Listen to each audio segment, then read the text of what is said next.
వాక్యంలో మనం చూస్తే యేసుక్రీస్తు ప్రభువారు యెరూషలేము వెళుతున్నారు. చాలాసార్లు ప్రభు యెరూషలేము వెళ్ళారు. మరి ఈ రోజు ఎందుకంత ప్రత్యేకత? ఏమిటి వాళ్ళ ప్రత్యేకత అంటే, మరణాన్ని కూడా ప్రభు జయోత్సాహంతో ఎదుర్కొన్నారు. దేవునికి మహిమ కలుగును గాక. సాధారణంగా మన జీవితంలో ఏదైనా శ్రమ మన ముందు ఉంది అన్నప్పుడు మనం కృంగిపోవడం అనేది జరుగుతుంది. ఆ శ్రమ చిన్నదైనా పెద్దదైనా మన మనస్సులో తెలియని వేదన ఉంటుంది. అయ్యో, ఈ శ్రమను మనం ఎలా ఎదుర్కోగలము? కానీ ప్రభు ముందు ఒక గొప్ప శ్రమ ఉంది. అదే శిలువ శ్రమ. అదే ఆయన భరించబోతున్న మరణం. ప్రభు భరించబోతున్నటువంటి శ్రమ అక్కడ కనబడుతుంది. ప్రభు శిలువ శ్రమను ఆయన ఎదుర్కోబోతున్నారు. ప్రభు శ్రమను మన కొరకు ఆయన భరించబోతున్నారు. ఆ శిలువకు వెళ్లే ముందు ప్రభు ఎలా వెళుతున్నారంటే జయోత్సాహంతో వెళుతున్నారు, విజయోత్సాహంతో వెళుతున్నారండి. సంబరాలతో వెళుతున్నారు యెరూషలేము. ఆయన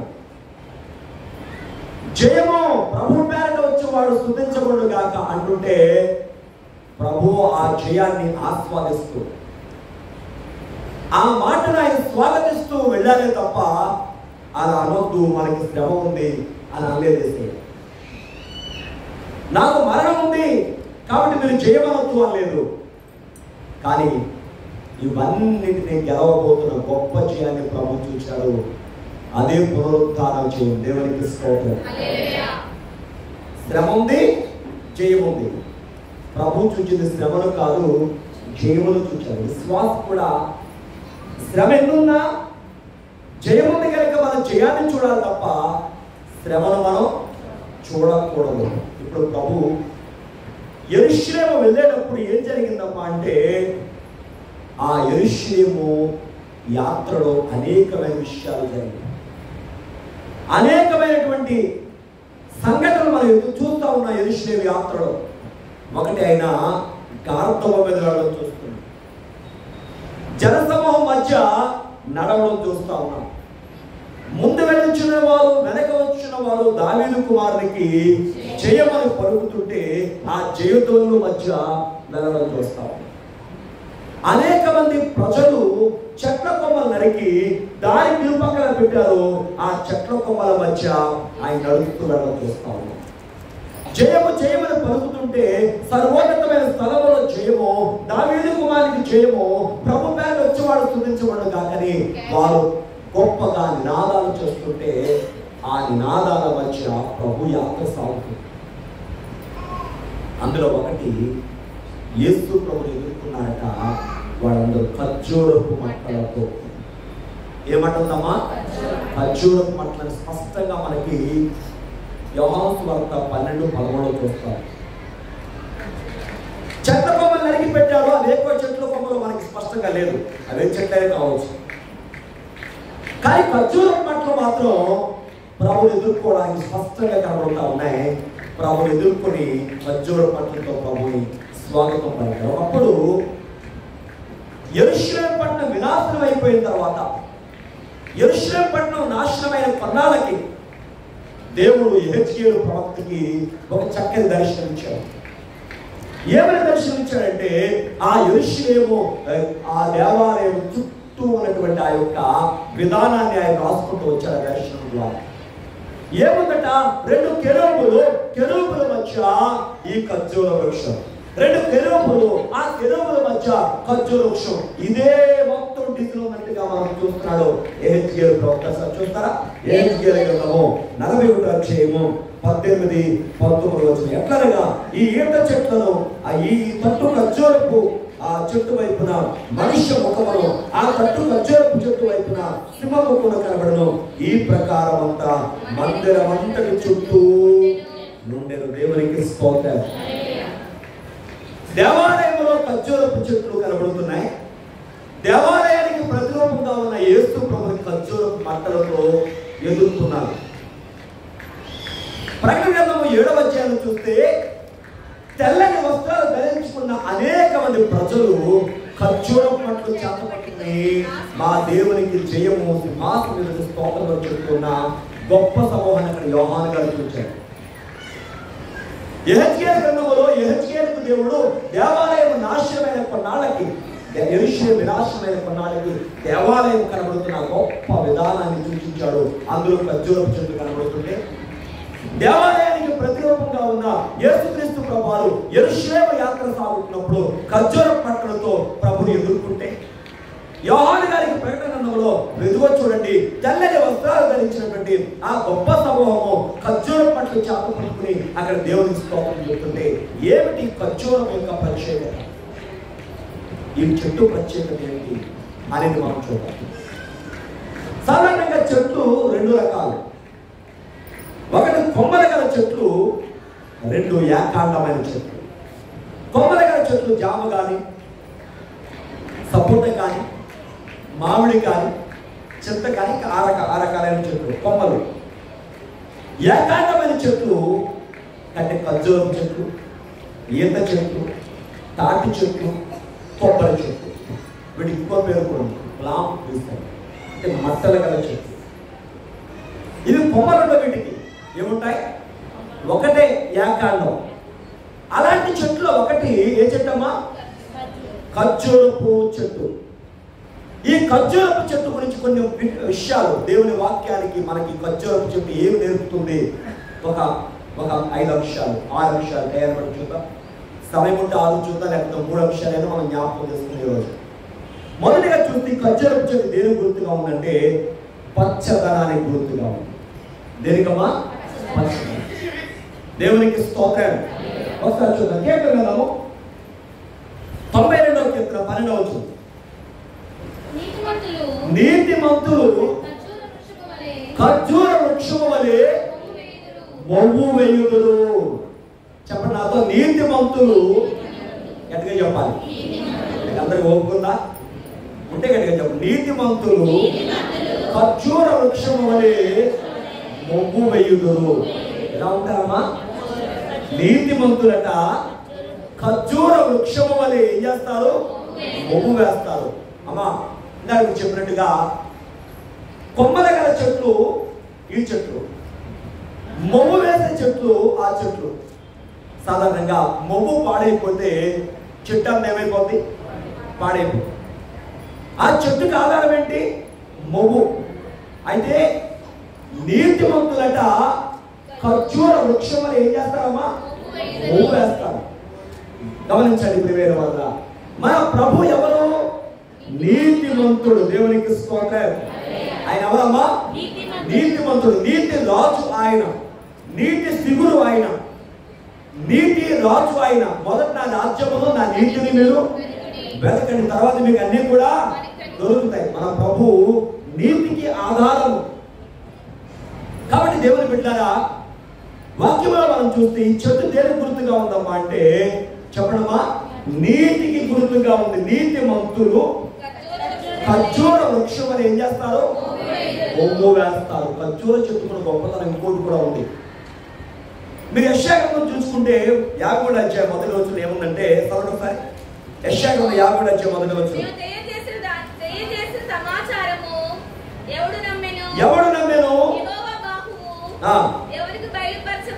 నాతో చెప్పడం, అతడు ఎండిన భూమిలో మొలిచిన మొక్క అనమ్మా. ఎండిన భూమిలో మొలిచిన మొక్క. ఖర్జూరపు చెట్టు గొప్పతనం ఏంటంటే నీళ్లు పెద్ద అక్కర్వద్దని, ఎండలో కూడా ఉండదని, నీళ్లు తక్కువ ఉన్నా దాని మొదగడ కొనసాగుతుంది. ఎండిన భూమిలో మొలిచిన మొక్క అంటే ఖర్జూర మొక్కకు సాదృశ్యంగా ఉంది. ప్రియమైన వాళ్ళ, మన ప్రభు ఎలా ఉన్నారంటే ఎంత శ్రమనైనా శ్రమనే భూమిలో ఆయన మనుగడ కొనసాగించారు. ఎంత శ్రమలోనైనా ఆయన తన యొక్క వ్యక్తిత్వాన్ని కాపాడుతున్నారు. ఎంత శ్రమ వచ్చినా ఆయన ప్రేమను ఏమాత్రము కూడా చెప్పండి విడిచిపెట్టారు. ఎంత శ్రమ కలిగినా ఎవరిని ఆయన ద్వేషించలేదు. ఒక మాట చెప్పనా, యేసయ్య సిలువ దాకా వెళ్ళేదాకా ఒక మాట చెప్పాడు ఆయన. ఏంటా మాట తెలుసా? మిమ్మల్ని హింసించు వారి కొరకు ప్రార్థన చేయండి. మిమ్మల్ని ఎవరైనా చంపకూడదే మరొక చంప మీరు చూపండి. అయితే ప్రియమైన వాళ్ళ యేసయ్య సిలువకి వెళ్ళిన తర్వాత సిలువకు వెళ్ళే ముందు ఒక మాట చెప్పాడు. ఏంటో మాట తెలుసా? ఏంటి ఆ మాట అనేది ఆలోచన చేస్తే దేవుని ప్రేమ అంటే ఇలా ఉంటుందని చూపించండి. ఎక్కడ? ఎలాంటి ప్రేమ? దేవుని ప్రేమ త్యాగముతో కూడుకున్న ప్రేమ. దేవునికి స్తోత్రం. హల్లెలూయా. అమ్మా, చెప్పడం వరకే కాదు ప్రభు చేసిన పని, ఆయన అది చేసి చూపించాడు. దేవునికి మహిమ కలుగును గాక. ప్రభు చెప్పడం వరకు కాదండి, ప్రభు దాన్ని చేసి మనకి చూపించాడు. కాబట్టి వాక్యంలో మనం చూస్తే ఈ చెట్టు దేనికి గుర్తుగా ఉందంటే పచ్చదనానికి గుర్తుగా ఉంది. రెండవదిగా చూస్తే దాన్ని మీకు చెప్పారు కదా, కొమ్మల గల చెట్టు కొమ్మ కొట్టేసిన మరో కొమ్మ వస్తుంది. కొమ్మ గల చెట్టు పైకెళ్తున్న కొమ్మ నరికేసిన పక్క బ్రాంచ్లు వస్తాయి. కానీ మొగ్గు గల చెట్టు మొగ్గు పోతే మళ్ళా వస్తా అమ్మా. కొబ్బరి మొగ్గు ఒకసారి ఏదో పిడుగు పట్టుకో మరొక అన్నం పట్టో లేదా ఏదైనా పొరుగు దానివల్ల పాడైపోతే అది మాట్లాడగలం. కానీ ఏమైపోతాయి? చెట్టు ఏమైపోతాయి? మనకి ఇవ్వబడిన జీవితం కూడా ఒక్కటే. విశ్వాసమైన మనకి జీవితం ఒక్కటే. దేవుని నమ్మిన తర్వాత నీ వ్యక్తిత్వం, నీ యొక్క విధానం ఎలా ఉంది? బైబిల్ చెప్తుంది, నీతిమంతులు ఖర్జూర వృక్షం ఏం చేస్తారు? ఇక రెండవది చూద్దామండి. ఈ చెట్టుకున్న గొప్పతనం ఎత్తుగా ఎదుగుతుంది. ఎలాగమ్మా చెప్పాలమ్మా? అందరూ చెప్పండి. నేను ఎలా ఉండాలనుకుంటాను? ప్రతి ఒక్కరు పిల్లలు కొంతమంది పొట్టిగా ఉంటే అంత ఫీల్ అయిపోతారు తెలుసాలు. నేను ఏమవ్వాలి? ఏమవ్వాలండి? నేను అందరికంటే ఎలా ఉండాలి? టాప్లో ఉండాలి. అందరికంటే ఎలా ఉండాలి? చెప్పండి అమ్మా. ఉండదు ఆశ. ఎత్తుగా ఉండాలి. అందరికంటే ఉన్నతంగా ఉండాలి. అందరికంటే ఘనంగా ఉండాలి. ఉందా? దావీదు గారు ప్రార్థన చేస్తాను, ఆయన నేను ఎక్కలేనంటే ఎత్తైన కొండపైకి నన్ను ఎక్కించావు. సాధారణంగా మనం పిల్లలు తిట్టేటప్పుడు కూడా దీంతో ఉపయోగిస్తాం ఈ మాటతో. ఏంటా మాట అంటే, నువ్వు దేవులో సరే నీకు అర్థమైంది కదా. నేను రెండో మాట అన్నాను. చాలా సందర్భాల్లో మనం పిల్లల్ని గద్దించేటప్పుడు లేకపోతే తిట్టేటప్పుడు వాడికి ఏదైనా జ్ఞానం లేదు అనేటప్పుడు మనం ఈ మాట అంటాం కదా. ప్రియమైన వాళ్ళ ఈ తాడి చెట్టు అయినా కొబ్బరి చెట్టు అయినా లేకపోతే ఈ ఖర్జూర చెట్టు అయినా ఈత చెట్టు అయినా దేని చూపిస్తుంది మనకంటే ఎత్తుగా ఉంటుంది. అంటే పాస్టర్ గారు కర్మ చెట్లు ఎత్తుగా ఉంటాడు, అది వేరు. అది కొమ్మల గల చెట్టు గుబురుగా ఉంటాయి. ఇదైతే ఎలా ఉంటుంది? ఏకాండమైన చెట్టు కదా. ఇది ఏం చూపిస్తున్నామా అంటే ఎత్తుగా ఉండడం అనేది మనం చూద్దాం. ఒకసారి చూద్దామా? ఇరిమియా గ్రంథము 17వ అధ్యాయం 7వ వచనం. ఇరిమియా 17:7 త్వరగా. యెహోవాను నమ్ముకున్నవాడు ధన్యుడు, దేవునికి స్తోత్రం. చూడమ్మా, ఇరిమియా గ్రంథం మీరు తీసుకున్నారు కదా, 17వ అధ్యాయం 5వ వచనం చదువుతారు ఒకసారి చూడండి. నరులను ఆశ్రయించి శరీరులను తనకు ఆధారము చేసుకొనుచు తన హృదయమును యెహోవా మీదను తొలగించుకునేవాడు శాపగ్రస్తుడు. రండి, 5-6 వచనాల్లో శాపగ్రస్తుడు ఎలాంటి వాడో చెప్పింది. 7-8 వచనాల్లో ధన్యుడైన వాడు ఎలా ఉంటాడో చెప్పింది. దేవుణ్ణి ఆశ్రయించకుండా నీ మీద ఆధారపడితే, నరుని ఆశ్రయిస్తే, దేవుని మీద హృదయం తొలగిపోతే అతడు ఎవరట? శాపగ్రస్తుడు చెప్తూ 7వ వచనం వచ్చినప్పుడు అంటాడు, యెహోవాను నమ్ముకున్న వాడు ధన్యుడు, యెహోవా వానికి ఆశ్రయముగాను. నాతో కలిపగలుగుతాడు. వాడు జలముల యొక్క నాటబడిన చెట్టు వలె ఉండను, అది కాలువల వారను, దాని వేళ్ళు కన్నులు వెంట కలిగినను భయపడదు, దాని ఆకు పచ్చగాను, వర్షము లేని సంవత్సరమున చెంతనుండదు, కాపు మాను. ఇది ఎత్తండి, ఇది కాదండి. చెంతనుండదు, పచ్చగా ఉంటుంది, కాపు మానదు. దేవుని స్తోత్రం. అది కాదండి. కారణం ఏంటి? దాని వేళ్ళు ఎక్కడ ఉన్నాయంట? చెప్పడమ్మా, లోతుగా ఉన్నాయి. చూడండి, ఒక చెట్టు ఏరు లోతుగా ఉంటే అది ఎత్తుగా ఉంటుంది, బలంగా ఉంటుంది. దేవుని బిడ్డగా నీ వేళ్ళు లోతు కంటే ఉన్నాయా? దావీదుని జయించే గొలియాతుని జయించే దావీదు ఏటి లోయలోనికి వెళ్ళి 5 రాళ్ళ వైపు వచ్చాడు. ఎంత లోతులోకి అయితే వెళ్ళాడు, దైవ సన్నిధి అనుభవంలో ఉన్నాడు కనుక గొలియాతు అనే భయంకరమైన వ్యక్తిని జయించగలిగాడు. సంగమా, ఎత్తుగా ఉండడం అంటే నేను శరీరంలో అతను బలమైన అందరికంటే ఎత్తుగా ఉన్నాడు ఆ దాని గురించి అతను మాట్లాడాడు. అతడు చింతనందడు, పచ్చదనం పోలేదు, కారణం దాని వేడు లోతుగా ఉంది. ప్రియమైన వలన ఈ యొక్క ఎత్తు అంటే ఘనత. చూడండి, వాళ్ళ మనం చూస్తే ప్రభుని రకరకాలుగా ద్వేషించారు, వేధించారు, చివరికి సిలువేసిస్తే యేసు ప్రభుని పేరు చెప్పేవాడే ఉండడం అనుకున్నారు. కానీ ఆయన సంఘం ఆగిందా? ఆయన పరిచయం ఆగిందా?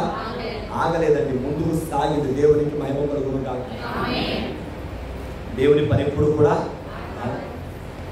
దేవుని పని ఎప్పుడు సాగిపోతుంది.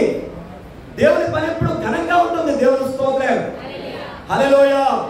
చూడండి, ఒక మాట మనం జ్ఞాపకం చేస్తాను. కీర్తన గ్రంథము 61వ కీర్తన 2వ వచనం. నా ప్రాణము తల్లడిల్లగా భూదిగాంతము నుండి నీకు నేను చదవడము. దావీదు గారు ప్రార్థన చూడండి, నేను ఎక్కలేనంత ఎత్తైన కొండపైకి నన్ను, దేవునికి స్తోత్రం. ఏం చేయాలంట? నేను ఎక్కలేనంత ఎత్తైన కొండపైకి నన్ను మరి ఎక్కించాడు దేవుడు. దావీదు గారి ప్రార్థన ఏంటంటే యెరూషలేము కొండను పట్టుకోవాలి, యెరూషలేము కొండను జయించాలి, యెబూసీయులను జయించాలి, ఆ కొండపైకి ముఖ్య పట్టణం మార్చుకోవాలి. అది ఆయన ప్రార్థన. అయితే అప్పటికి ఆయన బలం చాలు అన్నాడు. ఆయన నేను ఎక్కలేను ప్రభువా, నేను ఎక్కిస్తాను. అయ్యగారు కూడా పాట రాశారు కదా, నేను చేయలేనివన్నీ నీవు చేసి పెట్టినావు. దేవునికి స్తోత్రం. మనం చేయలేము, కానీ ఎవరు చేస్తారు? మరి దావీదుని ఎక్కించాడు కదా, ఆ యెబూసీయులను జయించాడు, యెరూషలేమును స్వతంత్రించుకున్నాడు. యెరూషలేమును కేంద్రంగా చేసుకుని 33 సంవత్సరాలు పరిపాలన చేస్తాడు. దేవునికి మహిమ కలుగును గాక. అంతకుముందు 7 ఏళ్ళు పరిపాలన చేశాడు, మొత్తం 47 సంవత్సరాలు పరిపాలన చేశాడు. ఆయన ఆశ దేవుడు నెరవేర్చాడు. అది ఎత్తైన ఉన్నతమైన ఆస్తిగా ప్రభుని అనేక విధాలుగా పాడు చేయాలి, ప్రభు లేకుండా చేయాలనుకున్నారు. ఎవరైనా ఘనత ఆపగలరా? లూకాసు వార్త 2:50 చూస్తే యేసు జ్ఞానవంతులు, వయస్సునందులు, దేవుని దయను, మనుష్యుల దయను వర్ధిల్లుచున్నాడు. సంగమా, మనం కూడా ఇదిగో ఈ విషయంలో ఘనత కావాలి. మన ఎత్తు ఏంటి? మన ప్రత్యేకత ఏంటి? ఇదిగో మనం పచ్చగా ఉండాలి. మన ప్రత్యేకత ఏంటి? చింతలు ఉండకూడదు. మన ప్రత్యేకత ఏంటి? కోపం ఆడకూడదు. ఒకవేళ వర్షం లేకపోతే, ఒకవేళ వ్యక్తం కలిగిన, ఇదిగో ఈ మాట చెప్తున్నాను. ఇది 2వ. ఇక 3వ చూస్తే మీకు ముందే చెప్పినట్టుగా ఈ 4 చెట్లను ఒకదానిగా చూద్దాము. ఏ 4 చెట్లు? తాళ వృక్షం అంటే తాటి వృక్షం, ఖర్జూర వృక్షం, ఎద్ద చెట్టు, కొబ్బరి చెట్టు. ఇవి ఎలా ఉంటాయి? ఏకాండం అని చెప్పారు కదా, కొబ్బరిలో ఇక్కడ చూడండి. కనుక ఇక్కడ మనం చూస్తే ఇది వంకరగా ఉంటుందండి. ఎలా ఉంటుంది? వంకర లేకుండా ఉంటుంది. ఎలా ఉంటుంది? అది తిన్నగా ఉంటుంది. ఇప్పుడు సాధారణంగా కొబ్బరి చెట్టు వంకరగా ఉంటుంది అనుకోండి, బాధని మనం బాధపడతాం, పక్క రైతు కూడా బాధపడతాం. ఎందుకని? చెప్పండి. నా స్థలంలోకి ఎక్కడ వచ్చారు? నీయే కదా గొడవలేదు మనకే. కొంతమంది చెట్లు ఏం చేస్తారంటే సరిహద్దుల్లో పోతారండి గొడవ పెట్టుకుని. అమ్మా, సమాధానం కోరుకునేవాడు ఎవడో కూడా అటువంటి పనులు చేస్తారు. సరిహద్దు రాళ్ళు తప్పించుకోండి. వాక్యం చెప్తుంది, నేరుగా చెప్పేది. సమాధానం కోరుకుంటే పక్క వ్యక్తిని పిలుచుకోవాలి. స్థలం నా స్థలం చూసుకున్నాం, సమాధానంగా ఉండాలి.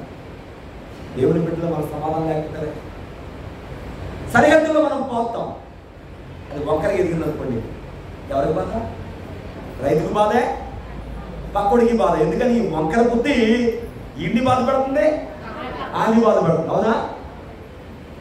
కానీ తాళ వృక్షానికట వంకర తిన్నగా ఉంటుంది. పాడమా? వంకర బుద్ధిని విడచి చిన్నని మనసు కలిగి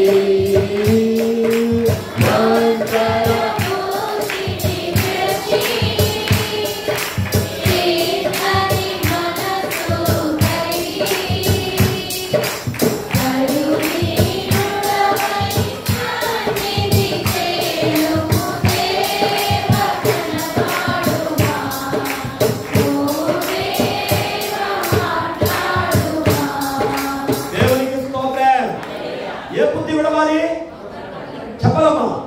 యేసు ప్రభువు ఏమి లేదు తెలుసా మీకు? ఏ విధమైన లోపము లేదు. యేసయ్య రెండు ప్రశ్నలు వేశారు. యోహాను సువార్త 8వ అధ్యాయంలో ఆయన అన్నాడు, నా యందు పాపం ఉన్నదని మీలో ఎవరైనా రుజువు చేయగలరా? ఒక్కడు మాట్లాడారా? లేదు. అదే అధ్యాయంలో ఒక స్త్రీని తీసుకొచ్చి ఏం పాపం చేస్తుంది, పాపం చేసిన వాళ్ళు రాత కొట్టమని చెప్పమని మోషే తన ధర్మశాస్త్రం రాశాడంటే యేసయ్య అన్నారు, నీలో పాపం లేని వాడు రాయగలయ్యా అంటే, అయ్యా నాలో పాపం లేదు ఒక్కడు కూడా రాయి కొట్టుకు రాలేదండి. ఇప్పుడు చెప్పండి, యేసయ్య రెండు ప్రశ్నలు ఏంటి? నీలో పాపం లేని వాడు ఒక రాయి అయినట్టు జవాబు ఉందా? నేనున్నానని ఎవడని వచ్చాడా? నా యొక్క పాపం ఉన్నదని మీరు ఎవరు రుజువు చేయగలరా అంటే ఒక్కరు మాట్లాడారా? యేసు ప్రభువు ఏమి లేదు. శిక్ష వేయడానికి అధికారం కలిగినటువంటి పిలాతు నేలతో చేతులు కడుక్కుంటుంటాడు. ఆయన రక్తముల గురించి నేను నాకే పాపం లేదు. పిలాతు భార్య చెప్పింది, ఆయన ఇంటి ముందు జోలికి వెళ్ళొద్దయ్యా, ఆయన గురించి నేను బాధపడ్డాను కల్లో. అవును నిరపరాధి చేసింది. అవును యేసు ప్రభువులో చెప్పని ఏమి లేదు. ఏ విధమైనటువంటి వంకర అనబడే ఏ పాపం ఆయనలో లేదు. అందుకని పరిశుద్ధుడు పౌలు గారు అంటాడు, పవిత్రుడు, నిర్దోషి, నిష్కల్మషుడు, పాపోచ్చారక ప్రత్యేకంగా ఉన్నవాడు, ఆకాశ మండలం కంటే మిక్కిలి హెచ్చైన వాడు, అంతెంతటి మన ప్రభువు. ఇంటి ప్రధాన యాజకుడు మనకు అయిపోయిన వాడు. ఇంటి పత్రిక 7:26 చెప్పాడు. మరి మా పౌలు గారు చెప్పాడు, పౌలు ప్రభు గురించి. ఆయన ఎత్తు చూడండి, ఆయన ప్రత్యేక చూడండి ఎంత బాగుందో. ఆయన పరిపూర్ణత ఏ విధమైనటువంటి వంకర ఆయనలో లేదు. మరి ఆయన బిడ్డమైన మనం ఎలా ఉండాలి? ఖర్జూర చెట్టు వలె ఎలా ఉండాలమ్మా? చిన్నది మనసు ఉండాలి. వంకర టింకర బుద్ధులు, వాళ్ళ మీద వేళ్ళ మీద చెడ్డమాటలు చెప్పే బుద్ధులు, వాళ్ళకి వీళ్ళకి ఏదో తట్టాలు పెట్టే బుద్ధులు, వాళ్ళ మీద వేళ్ళ మీద లేనిపోతే రాసే బుద్ధులు, వాట్సాప్లో ఫేస్బుక్లో చెడ్డమాటలు పెట్టే బుద్ధులు, పేరు చెడగొట్టే బుద్ధులు. సంగమా మనం కూడా పుట్టినాం. లోపల ఎవడెలా పోతే మనకి మన దేవుని బిడ్డగా నిన్ను ప్రశ్నిస్తాడు. అందుకే అక్కడ యోహాను ఎవరు ప్రశ్నిస్తారు? తండ్రి నీవు నాకు ఇచ్చిన మనుషులు నాకు ఇచ్చానయ్యా, వారు నేను నీవు ఏకమై ఉండాలి. దేవునికి స్తోత్రం. మరి మనలో ఒక్కర బుద్ధి ఎన్నో పోతాలు చెప్తే 8 సంవత్సరాలు ఈ శ్రీవజ్జాల ప్రాంతం జరిగించుకుంటే ప్రయోజనం ఉందా?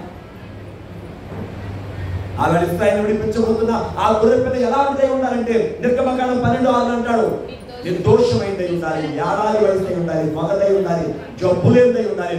అలాంటి దాన్ని 14 రోజులు పరీక్షించి అది సాయంకాలంలో వదిలించండి. అది ప్రభు గొప్పతనం. ఇప్పుడు చూద్దామా? పరమగీతము 7వ అధ్యాయము 7వ వచనం. నీవు తాళ వృక్షమంతా ఏమన్నాడమ్మా? తాళ వృక్షమంతా తిన్నని దానము. అక్కడ వధువుల గురించి వరుడైన యేసయ్య పలుకుతున్నాడండి. నీవు తాళ వృక్షమంతా, తాళ వృక్షం అంటే తాళి చెట్టు. దానికి చెప్పినట్టుగా 4 కలిపి మనం చూస్తున్నాం. అది తిన్నగా స్ట్రైట్ గా ఉంది, వంకర అమ్మ. మనం వంకర లేదు వారికి. దేవునికి నమ్మకం ముందు, ప్రభుని ఎరగక ముందు నీ పరిస్థితి ఎలా ఉందో, ప్రభుని ఎరిగిన తర్వాత నీవు ఎలా ఉన్నావు ఒక్కసారి ఆలోచించు. ప్రభు బిడ్డగా ఎలా ఉంటాడు ఒకసారి ఆలోచించాను. దేవుని స్తోత్రం. చివరిగా ఒక మాట చెప్పుకుంటారు, సమయం అయిపోతుంది. మరలా నేను మరొక సర్వీస్కి వెళ్ళి ఇవాళ మనం రావడం కొంచెం ఆలస్యం కాదు, కానీ మనం ఊరంతా తిరుగుతూ వచ్చాం కాబట్టి కొంత ఆలస్యం.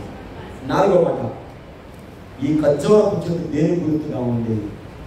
విజయమునకు. అనడమా గట్టిగానండి, విజయం. చూడండి ఎబ్రీ యోహాను సువార్త 12:13. ఖర్జూరపు మట్టని చేత పట్టుకుని ఆయన దగ్గరకు వచ్చి ఆయన ఎదుర్కొని పోయి అందరూ చెప్పండి జయము.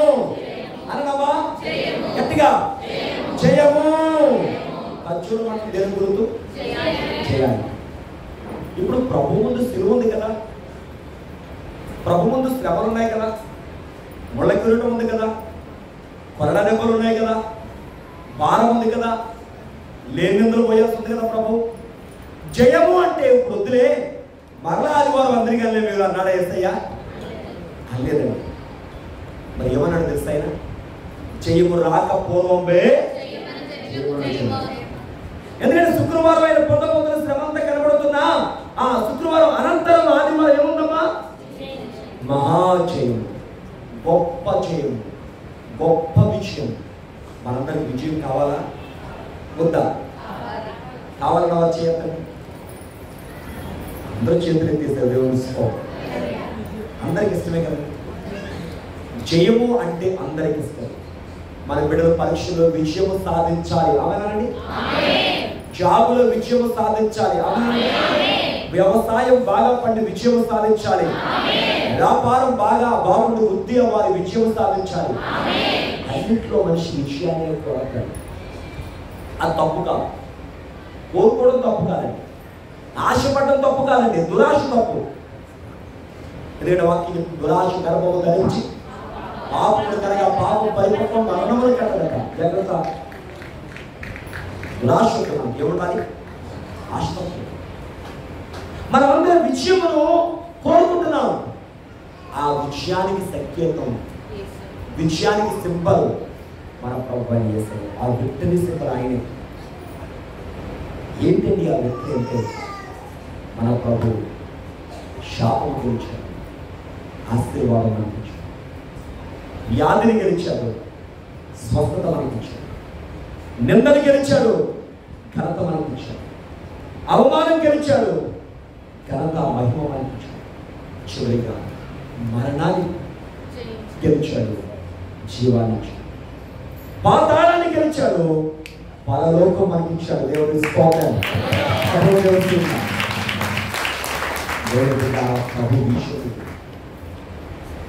మనకు కూడా విజయం కావాలి కదా. కావాలంటే ఒక మాట చెప్పరా? ఒక అక్షరం తీసుకుని, ఒక వచనం తీసుకుని ఊహించేద్దాం. కావాలంటే ఒక మనిషి సోదర వాక్యం ప్రకటన గ్రంథము 7వ అధ్యాయం 9వ వచనం. ఎవరండి? యోహాను గారు. ఎవరమ్మా? అందరూ చెప్పండి, ఎక్కడ చెప్పండి. యోహాను గారు పరలోకం చూస్తారు. నేను చూడగా, ఇదిగో ఎక్కడి నుంచట? ప్రతి జనములో నుండి. అమ్మాగండి, ఎక్కడి నుంచమ్మా? అందరూ చెప్పండి నాతో, సహోదరి సహోదరుడా చెప్పండి. ఒక జనంలో ఉందా?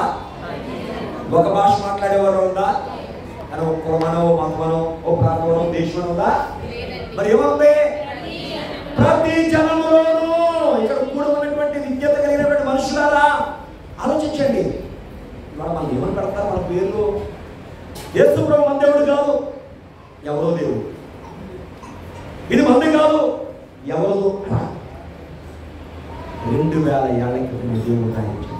ప్రతి జనములో నుండి, ప్రతి వంశము. ఒక వంశం కాదండి, ఏ వంశం? ప్రతి వంశములో నుండి, ఆ ప్రజల నుండి ఒక భాష మారా ప్రభుకి. అందుకే నా బైబిల్, మన బైబిల్, మనం చదువుకునే బైబిల్ ఇలా చూడండి. మనందరి చెప్పిన బైబిల్ ఉందా? 2000 భాషలకు పైన, 2800 భాషల్లో బైబిల్ వచ్చిన ఏ భాషలో తెలుసా మీకు? ఆ సంఖ్య గొప్పతనం. ప్రపంచంలో లిపి ఉన్న ప్రతి భాషలోకి బైబిల్ వెళ్ళిపోయింది. ఇందులోకి లిపి తెలుసు కదా. తెలుగులో మనకి అక్షరాలు 56, ఇంగ్లీష్ అక్షరాలు 26. అలాగే ప్రతి చైనా అక్షరాలు అంటే 400 ఉంటాయి. చైనా అక్షరాలు 400. ఇలాగ లిపి ఎక్కడైతే ఉందో, అక్షరాలు ఎక్కడైతే ఉన్నాయో, ఆ ప్రతి భాషలోకి బైబిల్. కొన్ని భాషలకు అక్షరాలు ఉండవు, అంటే లిపి లేదు. అక్కడ కూడా వెళ్ళి మన బిడ్డలు బైబిల్ నేర్చుకుని ఆడ భాషలో వాళ్ళకి చెప్తున్నారు. కాబట్టి వాక్యం వెళ్ళలేని స్థలం అంటే ఏది కూడా లేదు. అందుకే ప్రతి భాషలో ఎవరు లెక్కింపలేనటువంటి గొప్ప సమూహం కనబడిందట. అమ్మ ఏ సమూహం అండి? ఎవరైనా ఒక మతం, ఈ మతం కాదు, మంది కాదు అని ఎవరైనా మాట్లాడితే అది జవాబు ఇదే మనకి. దేవుడు ఆవేళ యోహాను చూపించాడు. ఎక్కడ చూచారంటే అందరూ ఎక్కడ చూచారమ్మా? ఎక్కడ చూచారండి? అన్ని భాషల నుండి వచ్చారు, అన్ని వంశాల నుండి వచ్చారు, అన్ని ప్రాంతాల నుండి వచ్చారు. ఎంతమంది అనమాట?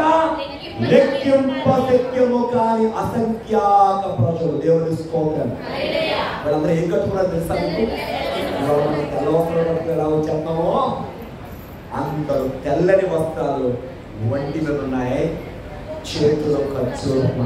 అందరూ చెప్పండి, నాతో చెప్పండి అందరూ కూడా. ఒంటిపై తెల్లని వస్త్రములు, చేతులు ఖర్చు. ఇప్పుడు చెప్పండి, వారు ధరించారు. చెప్పండి అమ్మా, మీకు వినపడే తెలుగు భాష చెప్పారు కదా. చెప్పండి. వారు ధరించారు పరిశుద్ధత, వారు కలిగి ఉన్నారు విజయము. విజయం ఎలా వస్తుంది ఇప్పుడు చెప్పండి? చెప్పండి కదా. వారు ఏం ధరించారు, ఏం కలిగి ఉన్నారు చెప్పాలి. పరిశుద్ధత కలిగి ఉన్నారు, విజయాన్ని సంపాదించారు. మా ఇక్కడ కూడి ఉన్న మనకి విజయం కావాలి, మనకి ఇష్టం చెప్పారు కదా. మరి పరిశుద్ధత లేకుండా ఎలా విజయం వస్తుంది? అందుకే ఎబ్రీ పత్రిక 12వ అధ్యాయం అంటారు పౌలు గారు 14వచనంలో, పరిశుద్ధత లేకుండా ఎవరు ప్రభుని పెట్టారా? ఈరోజు ఈ 4వ విషయం అంటే ఈ ఖర్జూర పట్ల విజయానికి సంకేతం. మన జీవితంలో విజయం కావాలి. విజయుడైన యేసయ్య ఎలాంటి యథార్థ జీవితం జీవించారో దేవుని బిడ్డగా అలాంటి జీవితం మనం జీవిస్తూ ఆయన కృపలో మనం ఎదుగుతూ అట్టి విషయాన్ని మనం పొందుకుని ముందుకు సాగుతాం. కాబట్టి వరుడు అయిన యేసయ్య తిరిగి మరలా బిడ్డ కుమారుడుగా రాబోతున్నారు కనుక ఆ మహిమ మేఘం షకీనా మేఘం ఎక్కాలి అంటే మనం కూడా ఈ ఘనత కలిగి ప్రక్షేపం కలిగి ఆ మేఘమెక్కు తగ్గుతాం. వరుడు ప్రియుడు ప్రేమనాథుడని యేసయ్య మనకు అనుగ్రహించునుగాక.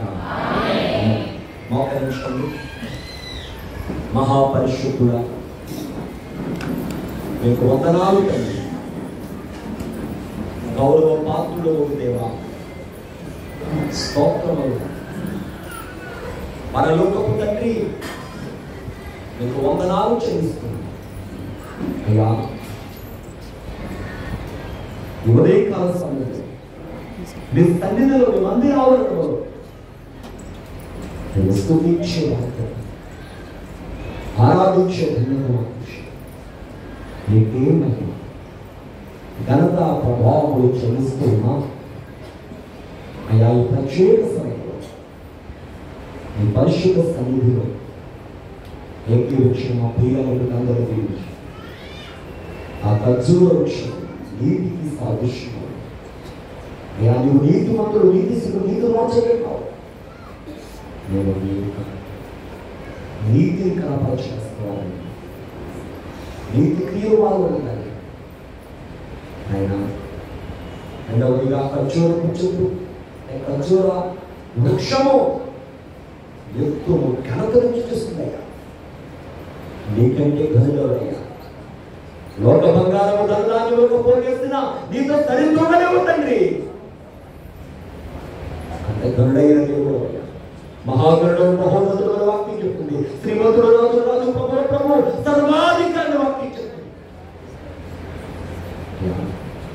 తాళ వృక్షము సరాళ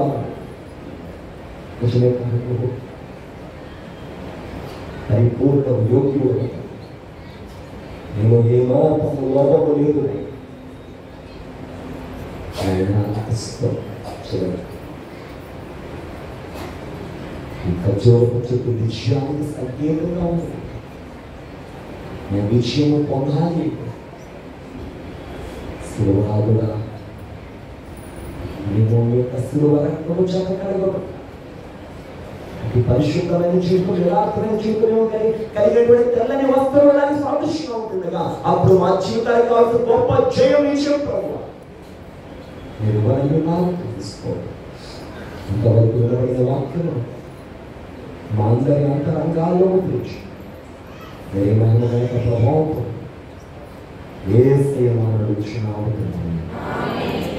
ఆమేన్. మరణాత.